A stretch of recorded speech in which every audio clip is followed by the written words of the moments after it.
Hey, what's up y'all? This is William, the permaculture consultant, and today we have another permaculture Q&A. Now, I was waiting for the rain to pass, but instead of passing, it just got stronger. So we're gonna go ahead and do this permaculture Q&A before it gets any worse. Before we get started, remember, if you have a permaculture Q&A submission, leave it down below in the comment section. Hopefully we'll look at it in a future video. Also, June 8th is going to be another Homesteaders meetup. It's gonna be in Gladewater, Texas. All the details are down below. Me and the Texas boys are gonna be there. And if you need any permaculture consultations, if you need a plan for your property, if you need to know what to do and when to do it, then hit the link down below for consultations. Alrighty, let's get into it. Alrighty, so first question from Earthling Drew. Do you have any recommendations for smaller permaculture / food forest channels like mine to get growing in terms of reach? I'm working on providing more value for people in my local area here in Florida on perennial systems. Thanks. Now, if you haven't checked him out, you need to go check out Earthling Drew. He has some awesome content over there. Check him out on YouTube. He's in Florida. Now, as far as expanding your reach as a small permaculture / food forest guy, you're just gonna have to hit social media hard. That's really what it is. I mean, you can hang up signs for future classes that you have and stuff like that. You can get on Facebook and post billboards and all that type of stuff. But really, all you're gonna have to do, what you're gonna have to do is consistently attack social media. I use YouTube, obviously you're watching me here on YouTube, and Instagram. TikTok I use as well, but that's just because it's using the same content as I use for Instagram. But use like your geotags and stuff like that in there, and you should be able to find a community within your local area. Also, you have to constantly be trying to figure out how to make better content. I know sometimes it doesn't seem like I'm making the best content I've ever made, but I'm trying to figure out ways to improve the content as well as be efficient about it, because I do have a lot of other things going on at the same time. I assume you do as well. So try to make the best content you can, try to make the best attention grabbing intros you can, so that way people watch longer and get to know you a little bit more. And the more they get to know you, the more they're gonna wanna know, meet you and come see your classes in person. And also include your locations if you can, if you feel comfortable with that. You can include general locations. Like whenever I do uploads like on Instagram or TikTok from this property, I will use the hashtag, sorry, there's a truck just creeping on by, as you guys can see right there. But whenever I'm doing stuff from this location, this demonstration site, I don't necessarily put the address of the demonstration, the town that the demonstration site is in, which is DeKalb, Texas. That's where this place is. And you're just gonna have to stick with it, but eventually you will build that community. Now you're lucking out a little bit, because just recently everybody moved to states like Texas and Florida to escape, you know, communism and all that type of stuff. But yeah, so you're gonna have like before, when we lived in Texas, there was not a homesteading community. Now that I've moved back like 4 or 5 years later, there is now an almost established homesteading community. And we're doing the homestead meetups and stuff like that. It's not necessarily the easiest thing to do. And it is frustrating, because there are times where you're like, wow, I put out like 30 some clips and nobody has even really, I haven't seen necessarily an increase for it. For example, the scything days that I have going on Instagram and TikTok right now. I'm on day like 25 right now, and none of those clips have even come close to going viral. If you don't know, what I'm doing is scything every day until it becomes viral. The point is to get other people aware that scything is still a viable option as far as like mowing your land and stuff like that. And let's be honest, I'm trying to boost the views that get on that channel. If I can get something to go viral, that's millions of people that are now looking at my channel that would have never found me before. So maybe try to do something like that. You also do have to provide good content at the same time. And I'm not saying this from some high horse. These are lessons that I'm learning as well. So Earthling Drew, if you figure it out before I do, let me know.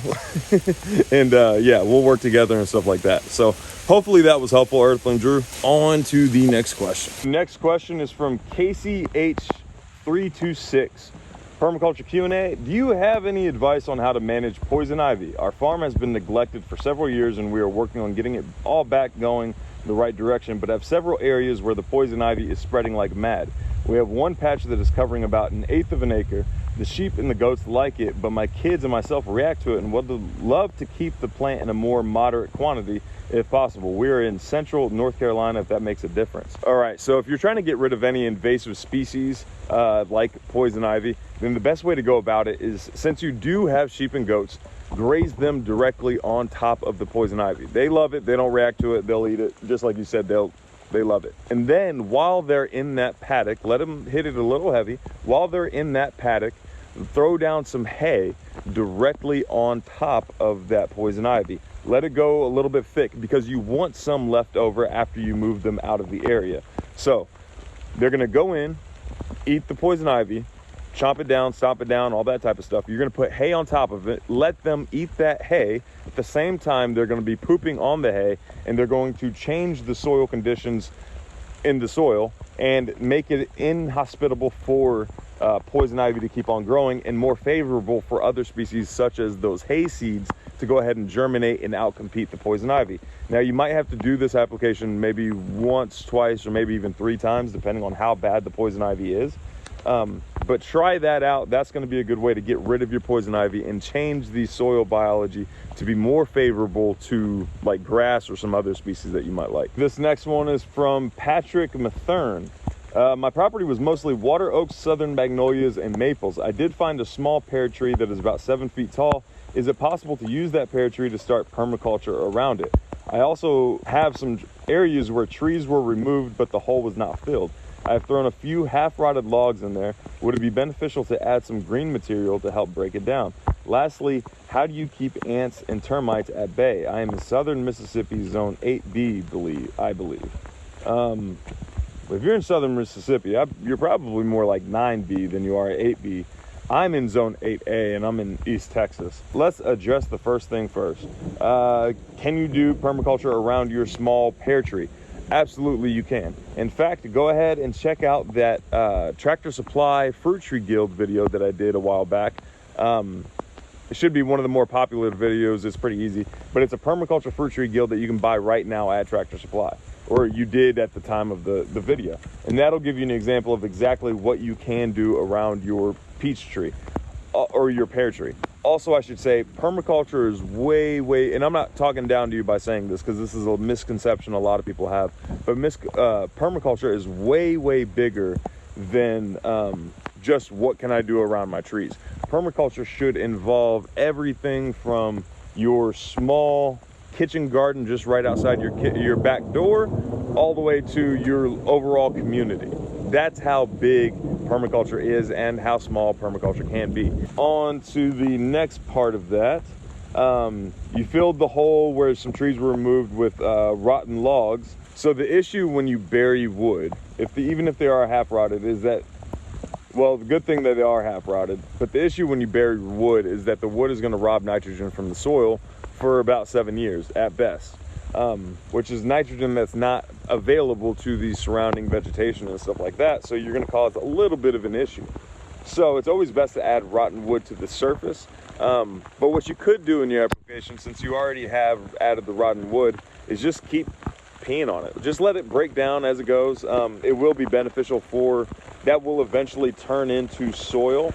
But it's going to take a long time. I wouldn't worry about necessarily adding any green material to it because it's not necessarily, this is more of a chop and drop application than it is like an active, composting application. I'm letting this compost right here actually get a little bit of water just because it is raining, and it got some pretty intense sun yesterday evening. So that's what's going on there. Lastly, how do you keep ants and termites at bay? I actually did a permaculture Q&A recently talking about 3 different solutions for fire ants and stuff like that. But as far as like keeping termites at bay, if you're talking about specifically your house, make sure you don't have any wood up against the side of your house. I know a lot of people's landscaping and stuff like that has mulch in the landscaping, and the landscaping goes right up against the base of the house. If you add like just a 3 or 4 inch rock barrier in between your mulch and your house, that will help deter the termites a little bit. It won't make it as easy for them to get to your house. But other than that, yeah, you have to change the soil conditions. Once the conditions change, then your ants are traded out by earthworms. So if you don't have worms, you have ants probably. If you don't have ants, then you probably have worms. They're not necessarily a bad thing. They are highly annoying depending on their location, but they are doing the same job as worms when worms aren't available. This one is from 7 Seasons 31. What are my best options for turning overgrown forest into quality pasture for livestock? My land is overgrown with cedar trees mainly, and I don't have much money to put towards pasture seed mixes. Thank you for your time. Well, good news is that you don't have to put any money towards pasture seed mixes, and you probably don't have to buy anything at all as long as you already have a chainsaw. So I'm going to show you an area back here. This over here, everything you see back here was overgrown. Sorry if you hear that pump in the background. I'm filling up some of the water tanks right now. But everything you see back here was just overgrown forest. The only thing I did was thin out the trees. And I do have a video on how to create silvopasture and stuff like that, so check out that video if you want specifics. But all I did was open up the canopy of these trees over here, and now I have not necessarily the best pasture growing, but I at least have vegetation that my ruminants and omnivores can now eat. You can see all this stuff growing through here, all this green stuff. This is stuff that like sheep, I know, would absolutely love this. Cows would also absolutely love this. Sheep a little bit more than cows. Cows are a little bit pickier than sheep, and goats just don't even bother with goats because they're a nightmare to keep in. Greg Judy says if water can flow through a fence, so can a goat. Those aren't problems that I want, so I stay away from goats. But yeah, this is where the silvopasture ends back here, and then it turns into thick woods back in there. That's also where the fence ends. Only half of this property is actually fenced in. In the future, I will be fencing in the rest of this property. But yeah, all this growth was caused by the only thing I did was thin out the canopy, was thin out the trees. So check out that video. It's how to make silvopasture. And yeah, and I spent nothing on seed mixes. If you want a more preferable species to go up instead of whatever's in the seed bank, then go ahead and buy seed mixes and seed immediately after opening the canopy. But if you're not worried about it, and if you're on a budget, then I would just let the seed bank come up, graze over the top of it, and as you keep grazing, the forage is going to get better and better, and it's actually going to increase in density. So hopefully that was helpful. You also don't want to clear all of the trees. If you clear all of the trees, then you're getting rid of the shade options for your animals that are grazing. So keep that in mind. And while we're back here, I have a question that's pretty fitting. This is from Mississippi Fiddler. My wife and I have just found your YouTube channel and love your videos. Thank you so much. Just a quick question. We have roughly enormous pine trees, 60 to 70 feet tall, and wondering if there are any special considerations when growing garden vegetables around pines. I will be digging out small areas in our yard and supplementing the soil with compost. Sorry, I have a raindrop. Oh no, the rain just moved my question. I will be digging out small areas in our yard and supplementing the soil with compost and also adding a bottom layer of cardboard. Is pH around pines very acidic? It seems to not grow much around the base of the pines. So, couple reasons that not much grows in a pine forest. A, whenever the pine needles fall and stuff, and after they've gotten wet, they lock in together, and they take the carbon to nitrogen ratio on pine needles is like 500 to 1. They take forever to break down, even in a hot compost system. What I would do is probably pull those pine needles, and also the pH is going to be slightly more acidic, but that's not going to matter so much. Once you get the biology squared away in your soil, it's not going to be much of an issue. So I'm taking you back here to the biggest pine tree we have on the property.